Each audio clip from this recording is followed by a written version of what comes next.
Did you know that nearly half of the American population uses prescription drugs?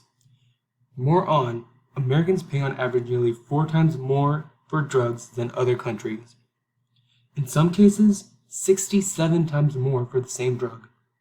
Hi, my name is Hari Joshi, and I'll be speaking about the drug pricing in the United States and how corrupted it is. As you can see, the average person in America pays nearly $1,000 a year on drugs. That's more than the average pricing drugs in the UK, Netherlands, and Denmark combined. That does tell me that something is off in the medical industry in the United States, which is greed. First and foremost, something to know is that CEOs of pharma companies love to exploit the fact that their life-saving drugs are a necessity to people who are sick. They get the idea that the people will pay absurd amounts to get the help they need.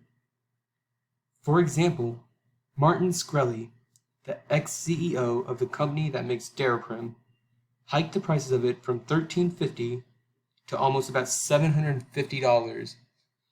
That's a 5,000% increase. I didn't even know they could price gouge to that extent. Shkreli claimed that the drug was unprofitable at the cost they were selling it at, which pissed off a lot of people. And turns out, pharmaceutical companies can increase their prices to that extent. They are allowed to do that, and they face no consequences. They're also able to keep the patent for their drugs, as long as they make changes to the drugs. That doesn't necessarily mean that they can improve it, but they just got to change it, tweak it a little bit, and they can just raise their price, and they can keep the patent and not let other companies use it. Now, what they also do is price fix their, like pharma companies price fix their drugs with other competitors that sell the same drugs. And they just do it, which is totally unfair to people. Now, let's take a look at insulin. Insulin was actually intended to be free. However, pharma companies exploited it in the United States. It costs nearly $100 for a standard unit of insulin. Now, in other countries like Japan and Canada, one standard unit costs less than $15. And due to that, diabetics are taking desperate measures to get their hands on insulin. They have resorted to going on the black market and get insulin for cheaper because they can't afford it. Some patients have died because they would take shorter doses of insulin to make it last longer, which is detrifying to them. But how do they make the price of insulin? Like, how does the pricing system work for insulin? And we'll see that. So this is how the American Diabetes Association explains the supply chain. And it's so confusing. Like, to be completely honest, I can't understand how it works.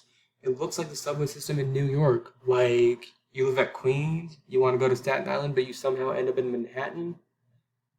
And it's just so messed up because we start at the consumer, and then we go down to consumer costs, and there's just like two ways to go: pharmacy and pharmacy benefit manager. Like, that just doesn't make any sense. And I don't even know what to do. Now, who can we blame? Who can we blame for all the drug pricing that's so messed up in our country? There's four industries that are so messed up that combine and blame each other, but it just doesn't work. It's pharmacy benefit managers, the pharmaceutical industry, insurance companies, and the government, the state government, the country government, the federal government, and they just blame each other. Now, pharmacy benefit managers, they are basically the middlemen, okay? But they don't advertise themselves as that. They negotiate the prices for the patient through insurance companies. However, they can charge a fee for negotiating which the patient has to pay, and they are no different than pharma companies. They want as much money as they can as well. And the PBMs, they get blamed for being nothing more than rebates by the drug companies and politicians. Now, insurance companies and pharma companies blame the government because they have to keep the prices high. And they just keep on blaming it on each other. And that's confusing because we can't pinpoint the blame to someone. And because of that, they are all profiting while all the patients are dying. And those consequences are so severe. Although, there is hope. Congress has the power to break patents. They've never done it before, but they have threatened to do this. And companies have lowered their prices because they're scared of losing their patents. The question is, will they do more to actually break their patents and improve the system?